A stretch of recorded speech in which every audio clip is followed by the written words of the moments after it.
The Galactic Council had watched Earth for a very long time, and they believed they understood everything about the small blue planet spinning in the outer arm of the Milky Way galaxy for over 800 years. Their observation stations had recorded every war, every famine, every moment of human cruelty and human triumph. And the Council had made their judgment long ago. Humanity was nothing special in the grand chamber of the Council station. 12 ancient species gathered to discuss matters of galactic importance.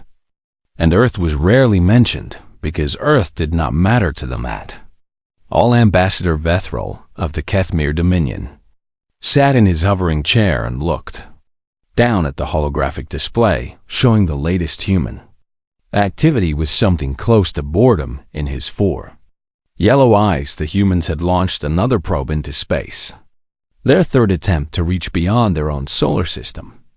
And Vethril found their persistence almost amusing. "They keep trying," said Counselor Mirathex of the Velm Collective, her silver scales catching the light as she leaned forward to study the display. "Do they not understand how vast the universe truly is?"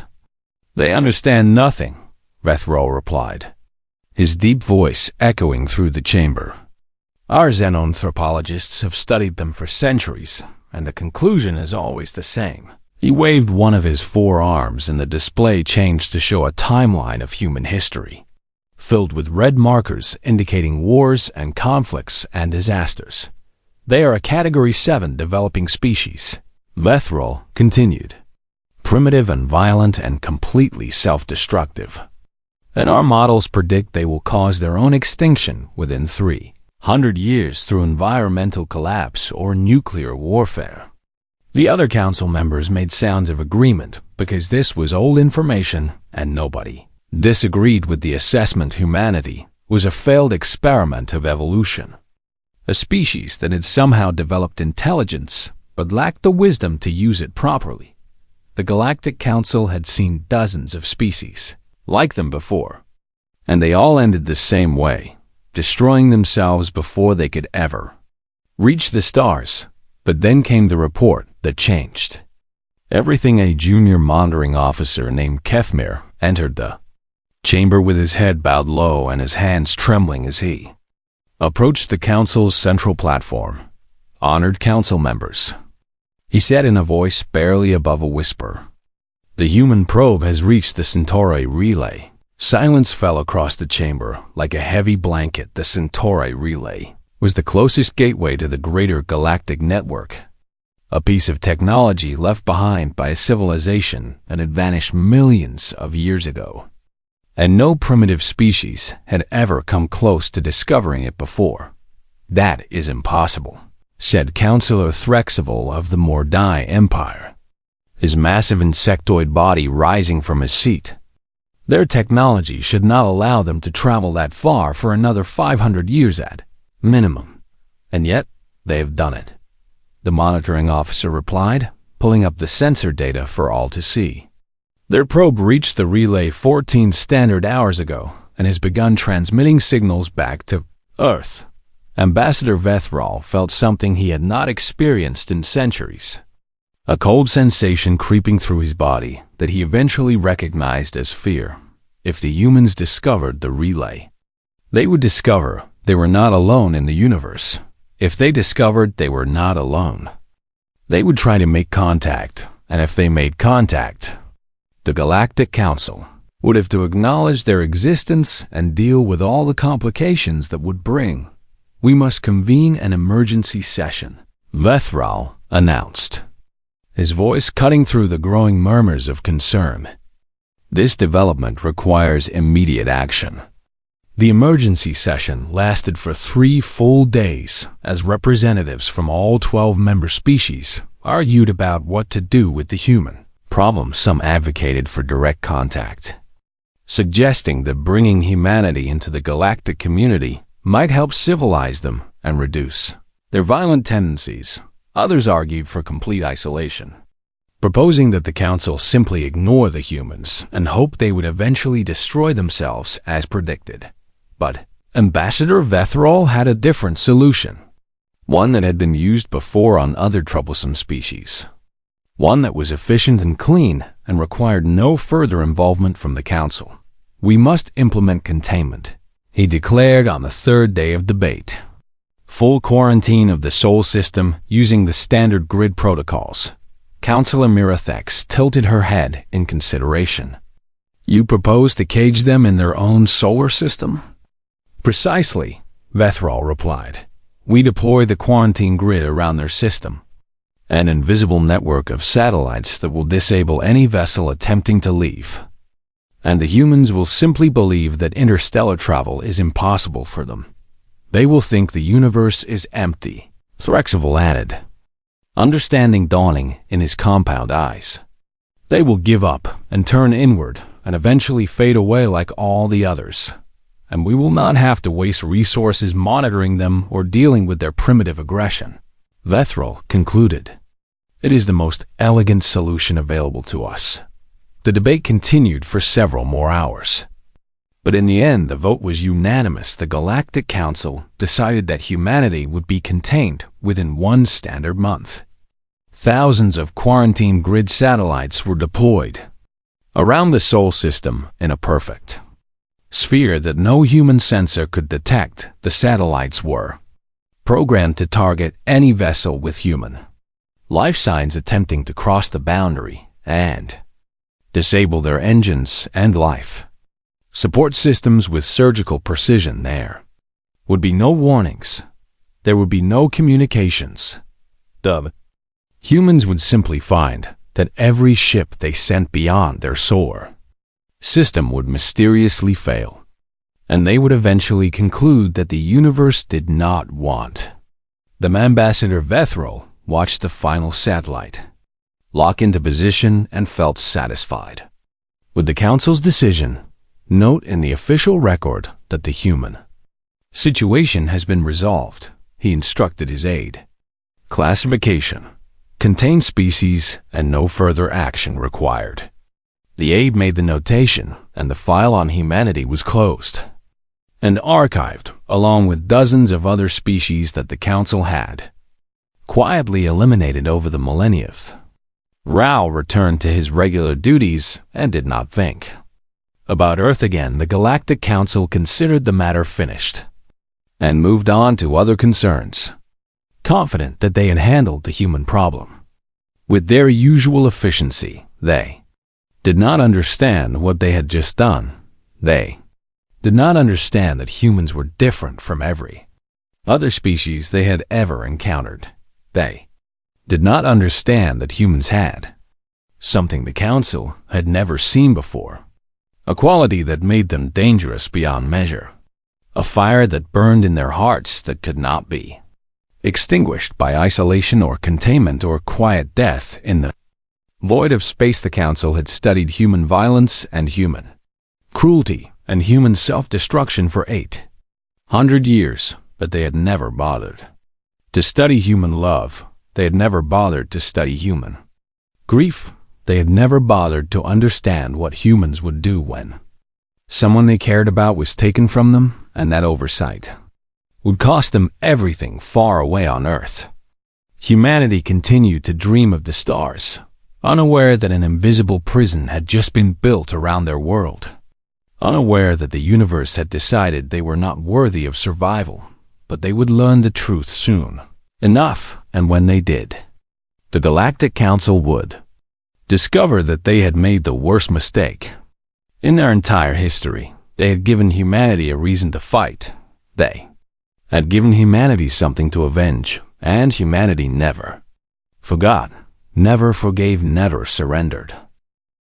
18 months after the quarantine grid was activated, the colony ship Horizon's Dream launched from Earth orbit, carrying 12,000 sleeping passengers toward a new home among the stars. Captain Elena Vasquez stood on the bridge and watched the blue marble of Earth grow smaller in the viewport, and she felt pride swelling in her chest because this was humanity's greatest achievement. 12,000 brave souls had volunteered to leave everything behind and travel for decades through the cold void of space to reach Kepler 442b, a planet that scientists believed could support human life They were farmers and engineers and teachers and doctors.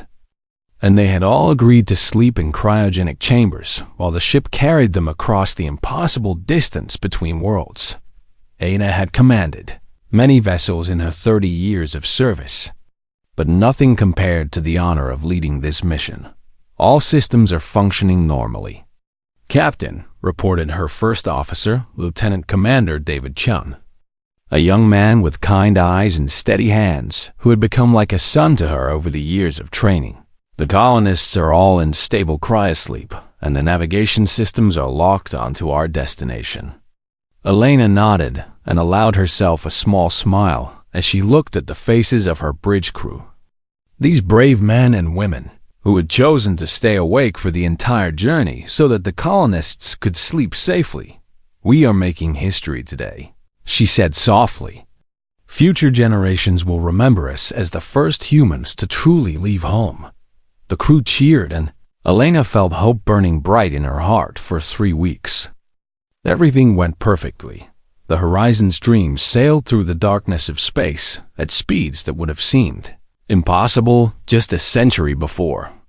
And Elena spent her nights reviewing mission data and her days talking with her crew about their dreams for the new colony. She learned that David Chun wanted to be a farmer on the new world. Trading his uniform for a simple life of growing food and raising a family, she learned that her chief engineer, Sarah Williams, hoped to build schools for the children who would be born on Kepler 442b. She learned that every member of her crew had given up everything on Earth because they believed in something greater than themselves, and then they reached the edge of the solar system. Elena was asleep in her quarters when the alarms started screaming.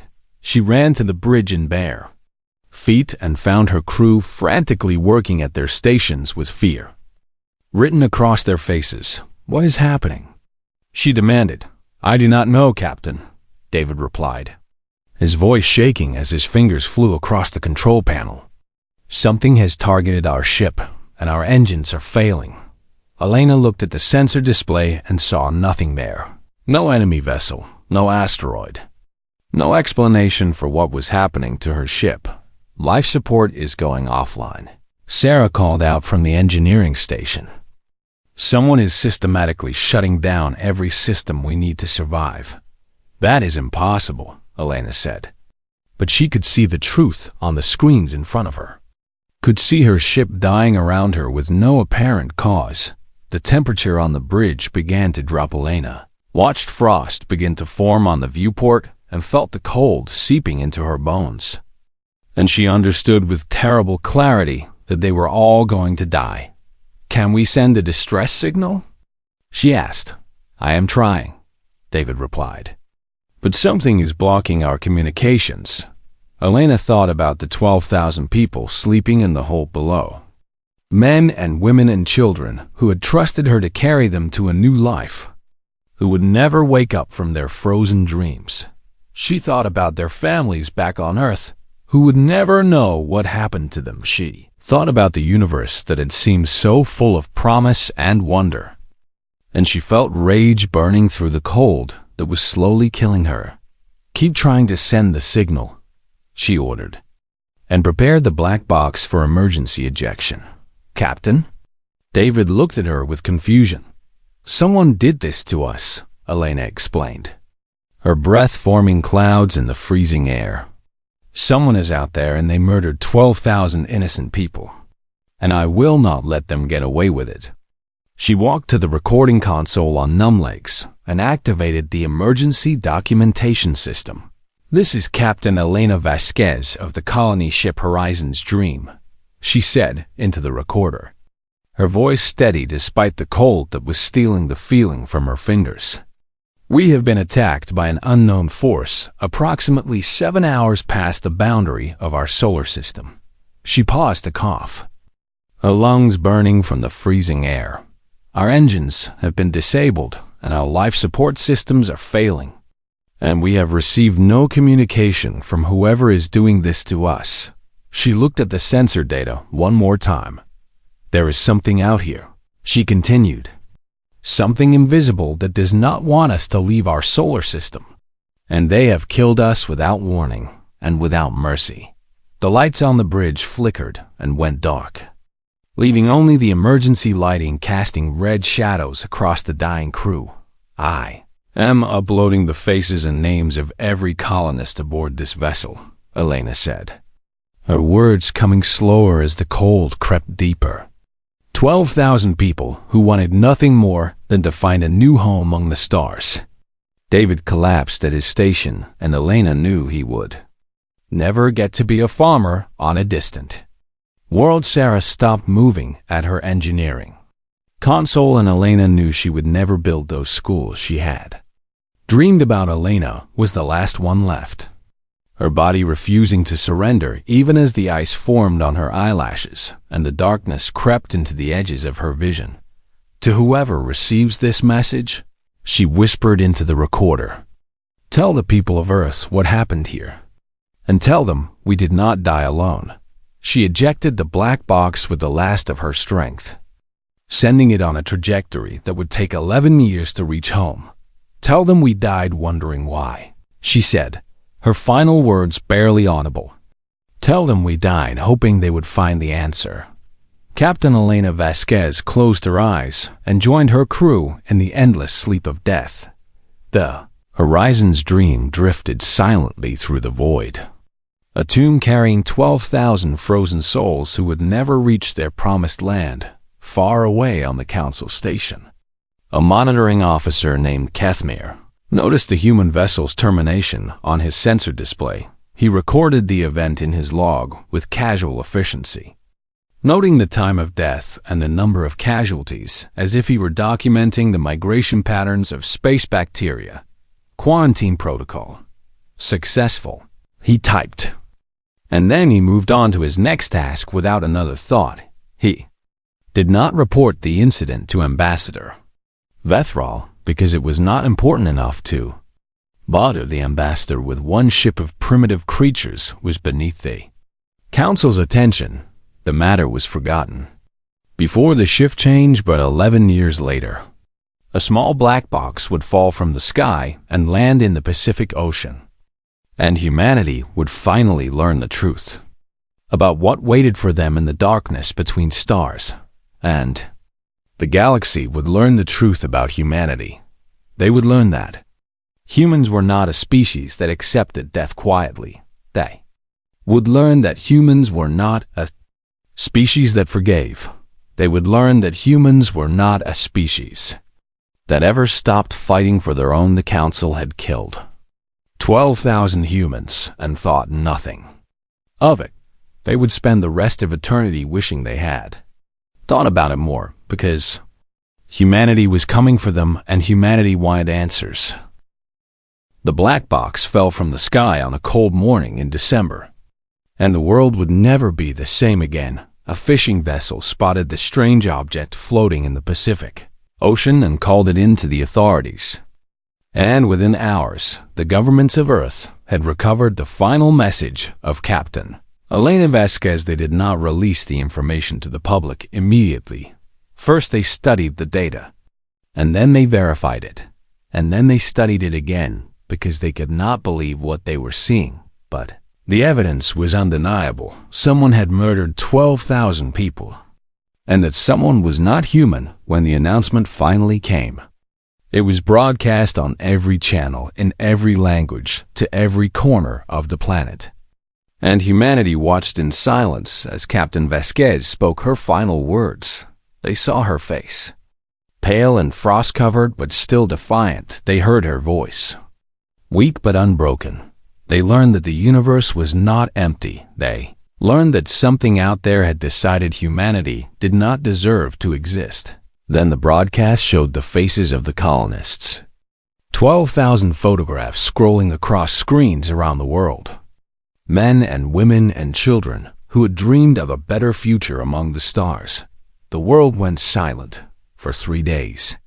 Nobody spoke. People gathered in parks and churches and town squares, staring at screens showing the faces of the dead. And there were no words for what they felt. Grief beyond measure, rage beyond expression, And then on the fourth day, humanity began to speak again. At first it was whispers.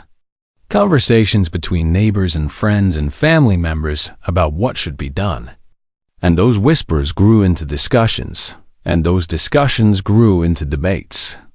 And those debates grew into a single unified voice that echoed across the entire planet. We will not accept this. The governments of Earth had been divided for centuries, fighting over borders and resources and ideologies that seemed so important before, but now seemed utterly meaningless. What did it matter who controlled which piece of land when something out there was killing their children? What did it matter who believed in which god when the universe itself had declared war on humanity? Within 6 months, the United Terran Coalition was formed, the first true global government in human history. And its founding document was simple and clear. We are one people. We will protect our own. We will find who did this. And we will make them answer for it. Admiral James Okonkwo was appointed to lead the newly created Terran Defense Initiative, a military force unlike anything humanity had ever assembled. He was an old soldier with gray hair and tired eyes. But those eyes burned with cold fire when he addressed the Coalition's War Council for the first time. We have 2 choices, he said in his deep voice. We can hide in our solar system and hope that whoever killed our people never comes back. Or we can ensure that they can never threaten us again. The vote was unanimous. Humanity chose to fight. But first they needed to understand their enemy scout ships were sent to the edge of the solar system. Small and fast and expendable, probing the invisible barrier that had killed the Horizon's Dream 3 ships died before the scientists figured out how to detect the satellites that made up the quarantine grid. When they finally captured one and brought it back to Earth, the best minds on the planet gathered to study the alien technology. They expected it would take centuries to understand. It took 4 years. Dr. Maya Singh led the research team that cracked the secrets of the Council's technology. And she did it through sheer determination and countless sleepless nights spent staring at equations that should have been impossible. The universe has rules, she told her team when they grew discouraged. And rules can be understood. And anything that can be understood can be mastered. She was right. The alien technology was advanced beyond anything humanity had imagined. But it was not magic, and it was not beyond human comprehension. The scientists learned how the satellites communicated with each other. They learned how the energy weapons targeted human vessels. They learned how the aliens traveled faster than light, and then they learned how to do all of those things themselves. Admiral Okonkwo watched the first prototype full drive activate and felt tears running down his weathered cheeks. How long until we can build a fleet?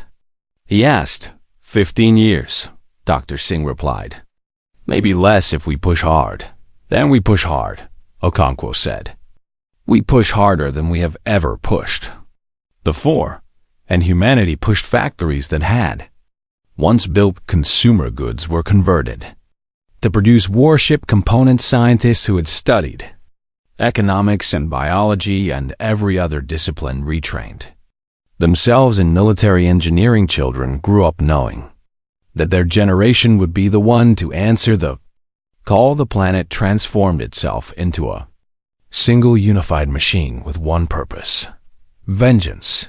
But Admiral Okonkwo made a decision that many questioned at the time. He ordered complete communication silence. No radio signals escaped Earth's atmosphere. No probes were launched beyond the solar system to any outside observer. Earth would appear to be a dying world, its people retreating from the stars in defeat.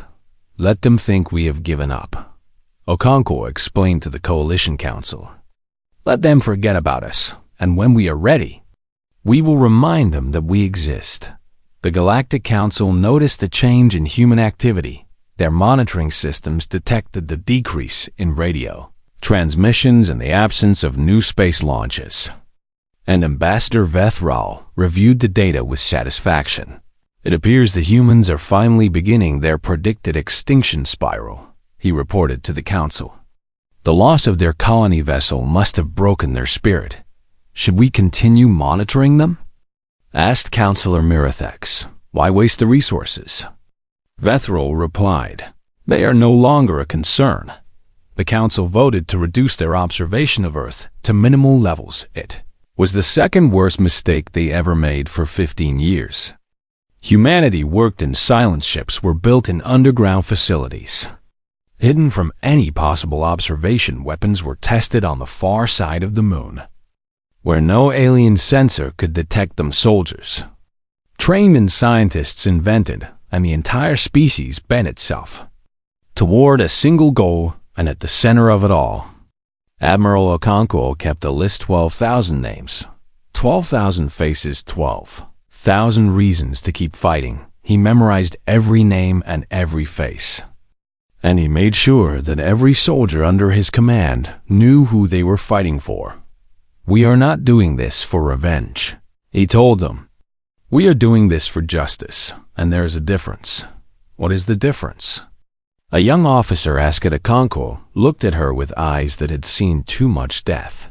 Revenge is about making them suffer, he said. Justice is about making sure they can never do this again.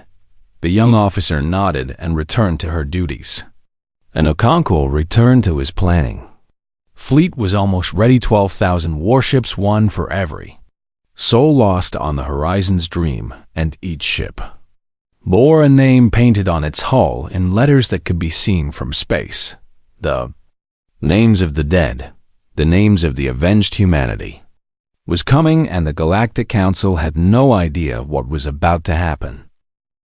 The Galactic Council learned that they had made a terrible mistake on what had started as an ordinary. The Ambassador Vethral was reviewing trade agreements in his private office when his aide burst through the door without knocking. Something that had never happened in 300 years of service. Ambassador, the aide gasped, his yellow eyes wide with terror. You must come to the observation deck immediately. Vethral rose from his chair with irritation, but the look on his aide's face stopped the harsh words. Before they could leave his mouth, something was very wrong. He followed the aide through the corridors of the council station, passing dozens of other officials who were all moving in the same direction with the same expression of disbelief on their faces. When Vethral reached the observation deck, he understood why space was filled with ships. Not dozens of ships, not hundreds, but thousands upon thousands of vessels that had appeared from nowhere, surrounding the council station in a formation so precise it seemed almost artistic. The ships were ugly by galactic standards, all harsh angles and exposed weapon systems. Built without any consideration for beauty or elegance, they were designed for one purpose only: war. Where did they come from? Vethral demanded, his voice cracking with fear he could not hide. They emerged from fold space approximately 4 minutes ago, his aide replied. Our sensors detected no warning, no buildup of energy, nothing to indicate they were coming. That is impossible, Vethral said. But the evidence was floating right in front of his eyes. Ambassador, the aide continued, his voice dropping to a whisper. The ships are broadcasting identification signals. What do they say? The aide swallowed hard before answering. They are human. Vethral felt his legs go weak beneath him. The humans, the primitive, self-destructive, doomed humans that the council had dismissed as irrelevant, the same humans that the council had quietly condemned to extinction. 15 years ago, they were here, and they had brought enough firepower to destroy everything the council had built over millennia. Open communications, Vethral ordered, trying to regain his composure. Demand to know their intentions. They are not responding to any of our hails, the aide reported. They are not responding to anything. Before Vethral could give another order, the human fleet opened fire. The quarantine command station, the massive facility that controlled the network of satellites imprisoning Earth, exploded in a flash of light so bright that the observation deck's windows automatically darkened to protect the viewers in seconds. Centuries of work was reduced to expanding clouds of debris. They knew exactly where to strike, Counselor Mirathex said from somewhere behind Vethril, her voice hollow with shock. They knew exactly what to target. How? Threxaval demanded, his massive insectoid body trembling with a combination of rage and fear. How could they possibly know our military infrastructure? Nobody had an answer. The Council's defensive fleet, dozens of warships crewed by the finest soldiers the galaxy had ever produced, moved to intercept the human vessels. The battle lasted less than an hour. Human weapons tore through shields that were designed to withstand stellar bombardment, as if they were made of paper. Human ships moved with impossible speed and coordination, dancing through fields of defensive fire without suffering a single hit. Human soldiers fought with a ferocity that the Council's warriors had never encountered before.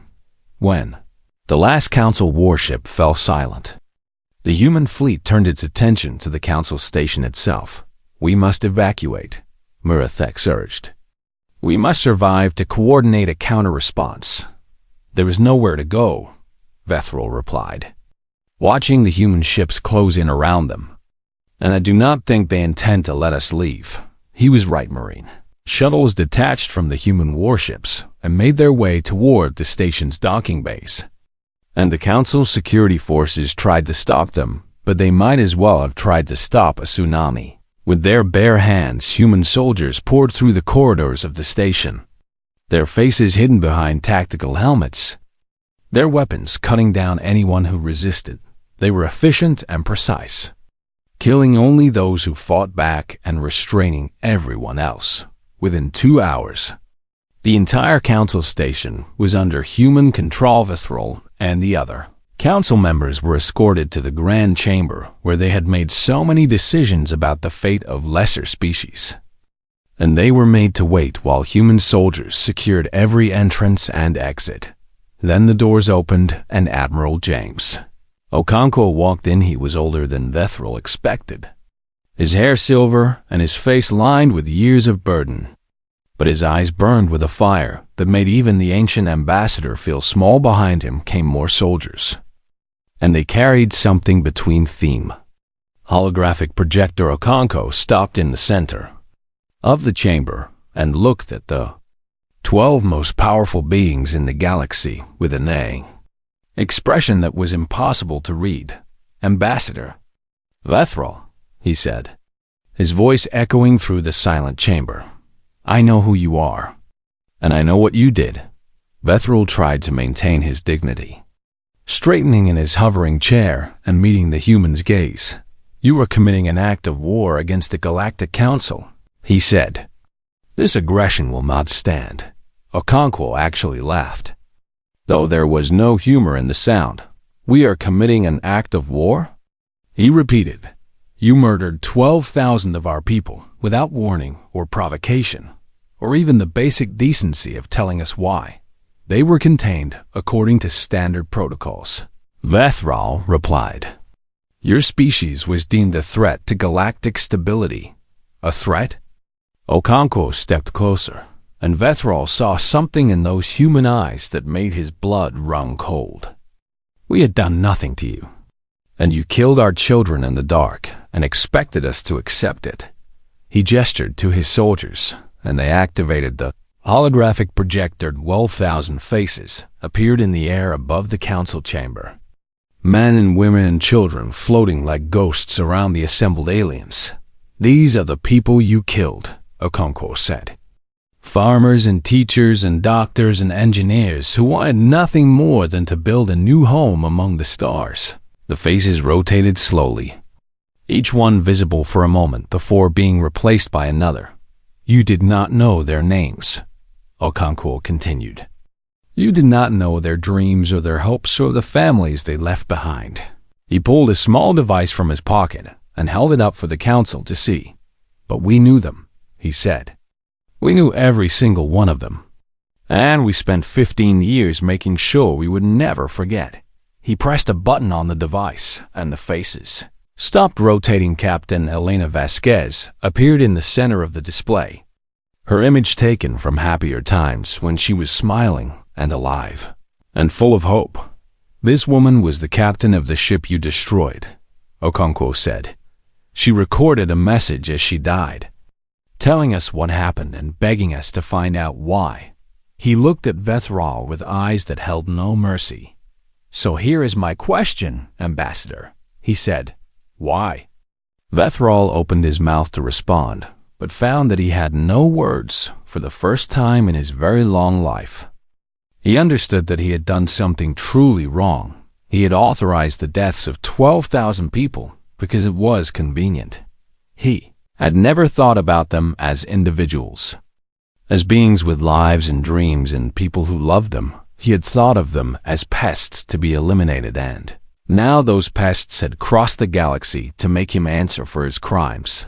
"I am waiting," Okonkwo said. The other council members looked at Vethro, waiting for him to save them with his famous diplomatic skills. But there were no diplomatic skills that could fix this.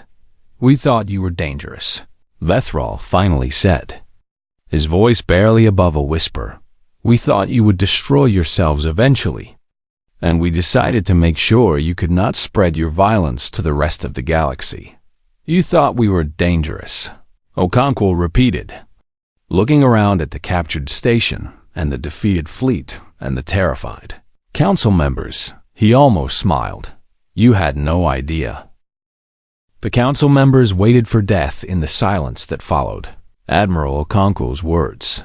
They had studied human history for centuries, and they knew what humanity was capable of when they were angry. They had seen the records of human genocides and massacres and wars of extermination. They had watched humans destroy each other over differences in skin color and religion and ideology. Now, those same humans had the power to destroy the entire council, and every alien in that chamber expected to die screaming. But the death did not come. Instead, Admiral Okonkwo pulled a small data chip from his pocket and placed it on the floor in front of Ambassador Vethral. "These are our terms," he said, his voice calm and measured. "You will read them carefully, and you will accept them. And then we will leave." Vethral stared at the chip as if it were a poisonous creature that might bite him. "You are not going to destroy us?" he asked, unable to hide his confusion. "No," Okonkwo replied. "Why not?" Councillor Threxival demanded from across the chamber. "If our situations were reversed, we would eliminate you completely to prevent future threats." Okonkwo looked at the massive insectoid with something that might have been pity. "I know you would," he said. "That is the difference between us." He gestured to one of his soldiers, who activated the holographic projector again. Captain Elena Vasquez appeared in the air, but this time her image was joined by text scrolling beside her face. "These are our demands," Okonkwo said. "First, you will dismantle the quarantine grid around our solar system completely and permanently." The council members nodded, having expected this demand. "Second, you will grant Earth full citizenship in the galactic community with all rights and privileges that entails." Again, nods of acceptance. "Third, you will build a memorial to the colonists of the Horizon's Dream on every council member world, with their names and faces displayed for all to see." This demand caused some murmuring among the aliens, but nobody objected. "And fourth," Okonkwo said, his voice hardening, "you will change your policies so that no species is ever again condemned without being given a voice." He looked around the chamber at each council member in turn. "No more silent executions," he said. "No more deciding that someone does not deserve to exist because they are different or inconvenient. And if any species poses a genuine threat, you will talk to them first." Ambassador Vethral found his voice again. "And if we accept these terms?" he asked. "What then?" "Then we go home," Okonkwo replied. We take our fleet and we leave. And we become members of your community instead of your enemies. You would trust us after what we did? Mirathex asked, her silver scales catching the light as she leaned forward in genuine curiosity. No, Okonkwo admitted. But we would give you the chance to earn our trust, which is more than you gave us. The council deliberated for less than an hour.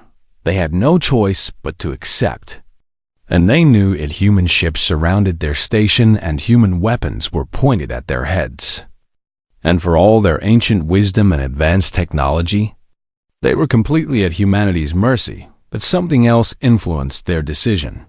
Something that Ambassador Vethrol would spend years trying to understand. The humans could have destroyed them. They had the power and the justification, and every reason to burn the council to ashes, but they chose not to. In all of Vethral's centuries of diplomatic experience, he had never encountered a species that chose mercy when they had the option of vengeance. It made him realize that maybe the council's assessment of humanity had been wrong from the very beginning.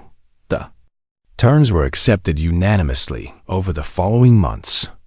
The quarantine grid was dismantled piece by piece. Earth received official recognition as a member of the Galactic Community. Construction began on 12,000 memorials across 12 different worlds, and the Council revised its protocols for dealing with developing species. 10 years later, Ambassador Sarah Chun stood in the Great Hall of the Council Station as Earth's first permanent representative to the galactic government. She was a tall woman with kind eyes and steady hands. And she had been chosen for this position because she understood something that most humans did not. She understood aliens. Ambassador Vethrol approached her during a diplomatic reception, his 4 yellow eyes studying her with an intensity that would have frightened most humans. I have a question, he said. One that has troubled me since the day your fleet appeared in our space. Ask, Sarah replied, her voice warm and welcoming. Why did you not destroy us? Vethrol asked. You had the power, and we deserved it. And your history suggested you would show no mercy. Sarah smiled and gestured toward the viewport, where a memorial garden was visible on the surface of the planet below. 12,000 human names were carved in stone that would outlast the stars themselves. You watched us for 800 years, she said. You documented our wars and our cruelty and our capacity for violence. Yes, Vethrol agreed. And that is precisely why we feared you. But you never documented the other side, Sarah continued. You never studied why we fight in the first place. Vethrol tilted his head in confusion. We do not fight because we enjoy destruction, Sarah explained. We fight because we love something enough to protect it. And we cross the galaxy because we love 12,000 strangers who never got the chance to build their new home. She paused and looked at the memorial garden with tears glistening in her eyes. And we chose not to destroy you because we love the idea of a universe where we could be better than our worst impulses. I do not understand, Vethrol admitted. You saw our worst and assumed that was all we were. Sarah said, turning back to face him. Our violence and our wars and our hatred. But those are not the things that define us. She placed a hand on the cold metal railing of the observation deck. What defines us is what we do when we have the choice to be cruel and we choose kindness instead. Vethrol was silent for a long moment, processing her words. We misjudged you completely. He finally said. Yes, Sarah agreed. You did. We will not make that mistake again. Vethrol promised. Sarah smiled and extended her hand in the human gesture of friendship. Good, she said. Because we would rather be your allies than your enemies. And we would rather build a future together than fight over the past. Vethrol took her hand in 2 of his own, feeling the warmth of human skin against his scales. It was the first time in his very long life that he had touched a human. It would not be the last in the years that followed. Humanity spread across the galaxy as partners rather than conquerors. They brought their violence, yes, but they also brought their art and their music and their endless curiosity about the universe. They brought their rage, but they also brought their laughter and their joy and their stubborn refusal to give up hope. They brought their worst, but they also brought their best, and the galaxy was changed forever by both. The Galactic Council had studied humanity for centuries. They had documented every war and every massacre and every act of cruelty, but they had missed something important. They had missed the love. They had missed the stubborn determination to protect the people who could not protect themselves. They had missed the fire that burned in human hearts when someone they cared about was taken from them. Most importantly, they had missed the mercy that humanity showed when they had every right to be merciless. The mercy that proved the Council's assessment had been wrong from the very beginning. The humans were not just violent and dangerous and self-destructive, were also kind and brave and capable of forgiveness, and that made them the most remarkable species the galaxy had ever seen. In the memorial garden on the Council homeworld, 12,000 names were carved in eternal stone, and every visitor who read those names learned the same lesson: never underestimate humanity, not because they will destroy you, but because they might just choose to save you instead. And that is far more terrifying. That is far more wonderful. That is what makes them human.